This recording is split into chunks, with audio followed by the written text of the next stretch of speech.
Last one to hit the buzzer. But நீங்க அவ்வளோ enjoy பண்ணீங்க அந்த பாட்டு. என்ஜாய் பண்ண. ஏன்னா அவன் வந்து இஸ் அ ஃபேண்டாஸ்டிக் டேலண்ட். தூள் கிளப்பிட்ட பர்ஃபெக்டாக பண்ண. Thank you sir. Fantastic. You know it's என்ன ஒரு பாட்டுமா இது, என்ன ஒரு பாட்டு, வாட் அ சாங், என்ன தத்துவம், என்ன ஸ்னேகன் சார், என்ன தத்துவம், என்ன ஒரு பாட்டு இது.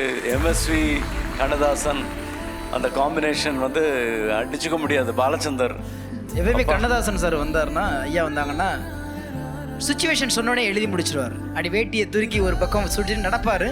ராமகண்ணப்பன் சார் வந்து எழுதுவார் சொல்ல சொல்ல, அதுதான் அவருடைய ஸ்டைல். ஆனால் இந்த சுச்சுவேஷன் கேட்டோடனே பதில் சொல்லாமல் வீட்டுக்கு கிளம்பிட்டார் அவர். அதுதான் நிகழ்வு.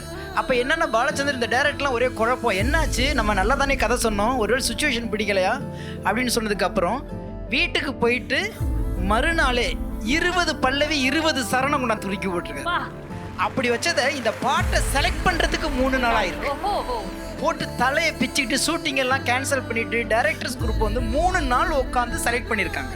அதுதான் வந்து ரியல் ஸ்டோரி அதோடது.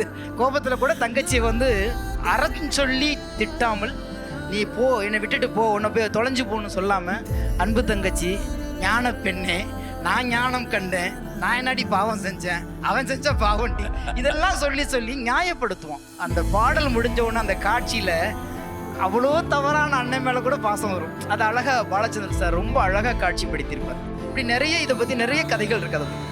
அண்ட் அது டியூன் போட்டது எம்எஸ்வி சாரோட டியூன், அது ஜெயசுதா சார் பாடினது, ஏன்னா ஆர்கெஸ்ட்ரேஷன் எல்லாமே ஐயோயோ என்ன ஒரு பாட்டு இது, வரலாறு இது. தேங்க்யூடா விஷ்ணு. விஷ்ணு சார் சூப்பர்டா, நல்லதான் பண்ண நீ. Thank you sir.